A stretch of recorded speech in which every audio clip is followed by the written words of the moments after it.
We're stepping away from the usual. No quarterly reports, no, the latest geopolitical crisis. Hmm. We are unlocking a true ancient treasure. I'm talking about a foundational text that promises, well, not abstract philosophy, but 112 direct, almost instantaneous methods for profound self-realization. We are deep diving into the Vigyan Bhairav Tantra based on Ranjit Chaudhry's really compelling translation. And this is such a unique text. It skips past all the religious rituals, all the dogma that you usually see. Instead, it's like a practical roadmap for, immediate inner transformation. And what makes it so approachable is its form. It's just a conversation. The conversation, right. It's an intimate dialogue between Shiva, who is, I guess, ultimate reality or God, Hmm. and Parvati, the goddess who is his creative energy. And that structure, that choice to make it a love story in a way, is the first major clue. How so? The whole text is arguing that unconditional love is the core mechanism. It's how we understand the divine, how we transcend that feeling of being separate. So love itself is the path. Exactly. Think about what happens when you're truly deeply in love. That sense of I starts to dissolve, right? You get a glimpse of that oneness. The text just takes that to its ultimate conclusion. To know reality, you have to let that small, separate self go. And Parvati kicks it all off with, the biggest questions humanity has ever asked. She basically asks Shiva, what is your true nature? And the follow-up is the real kicker.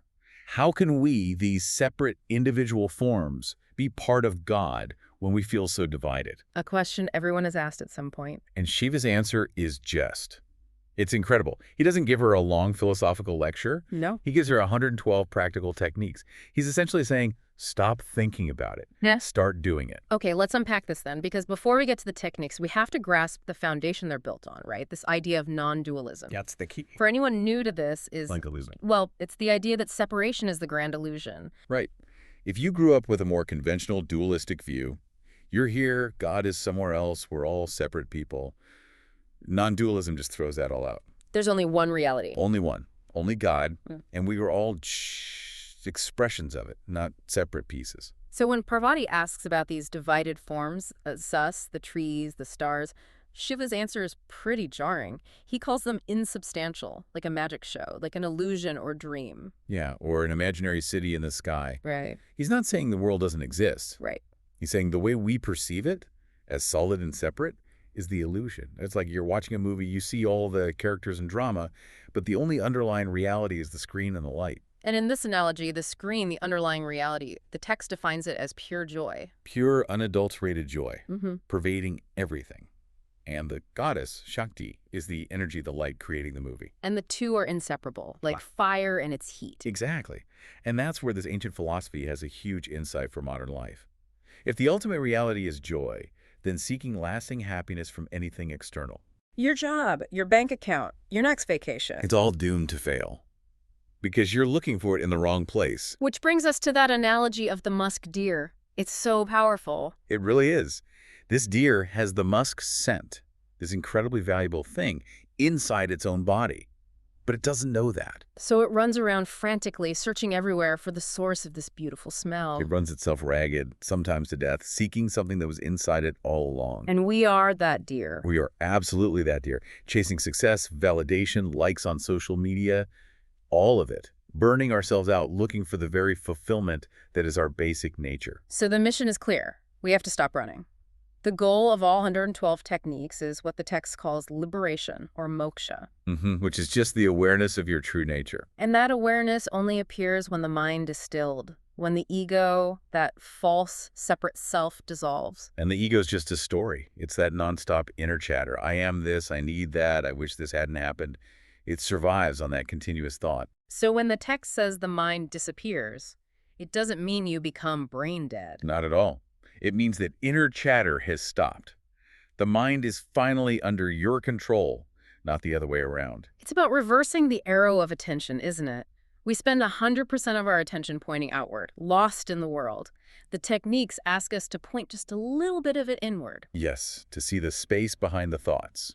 And the biggest anchor holding us to that outward illusion is our identification with the body. The body is the boundary. This is me, and everything else is not me. To break that illusion, you have to break that identification. There's that incredible story of the master Ashtavakra. Oh, yes. A brilliant sage, but his body was severely deformed.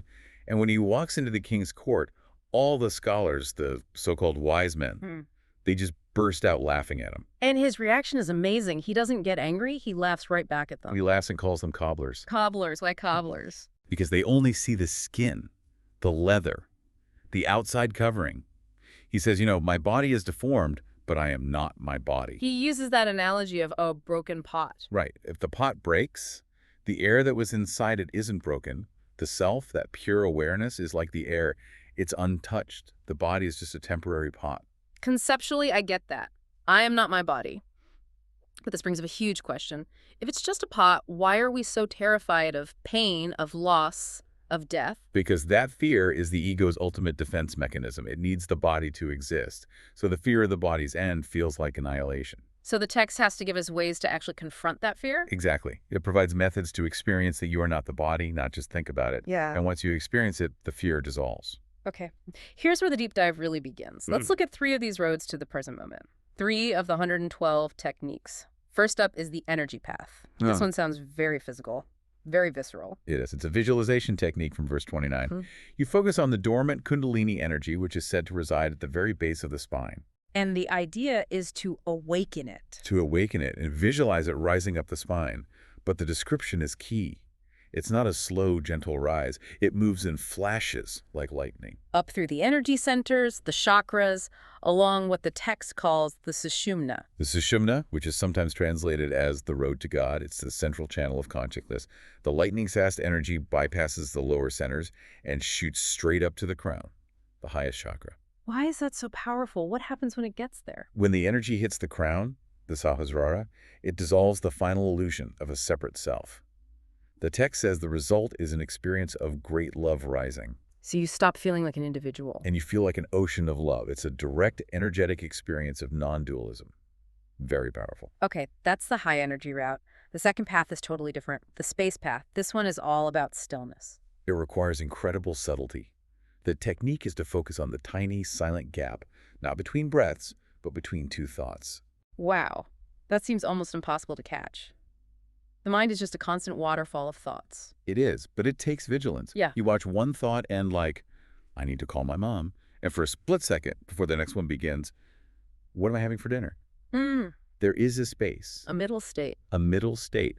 And in that gap, your true nature, pure awareness, is revealed without the filter of thought. And this is tied to the idea that time itself is an illusion, right? The past is just memory. The future is just projection. Exactly. Only the present moment is real. And that gap is the present moment.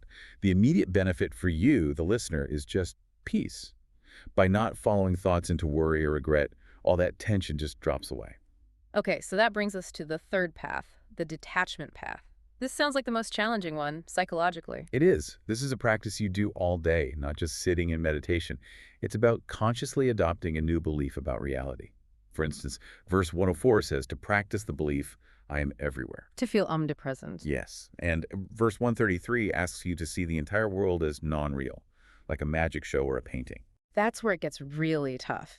How do you hold that belief when you're dealing with real suffering? The example of a mother who has lost a child.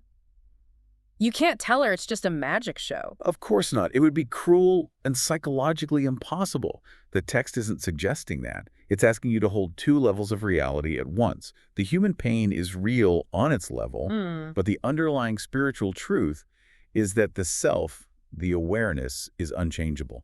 Like the air in the broken pot, nothing real can ever be destroyed. So the practical wisdom here is a kind of radical resilience. It's the ultimate resilience.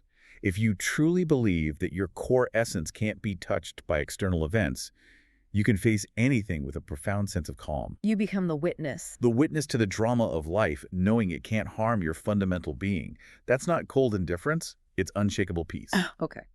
We've covered a lot of ground, from philosophy to some pretty intense practical techniques. For everyone listening, let's try to distill the core takeaways from this. I think the first one is the philosophical foundation. The world we see is an illusion of division. The reality is, 1, indivisible consciousness, and its nature is joy. Right. Second, the method isn't external. Liberation comes from turning your attention inward, stilling that mental chatter, and dissolving the ego. And third, the result of all this isn't some cold, empty debate. The ultimate realization is unbounded, unconditional love and joy. It arises naturally when you see there is no other. And that changes how you act day to day, doesn't it? If there really is no one else, then any energy you put out, anger, kindness, it's all just coming back to you. You have to choose to be positive, happy, loving, peaceful. Not as a reaction to good things happening, but as your default state. Regardless of circumstances, joy becomes a choice, not a result. It's a choice you make from your core nature, and that leads to a final, really provocative thought from the source material. It suggests that nothing is random. Every single person, every event that enters your life, good or bad. It's all there for a reason. It's there specifically to help you evolve, to help you realize your highest nature. So if that's true, if the universe is running a completely customized curriculum just for you, what would happen if, for the next 24 hours, you accepted every challenge, every frustration, every difficult person you meet, not as a problem, but as a deliberate lesson designed perfectly for your own liberation?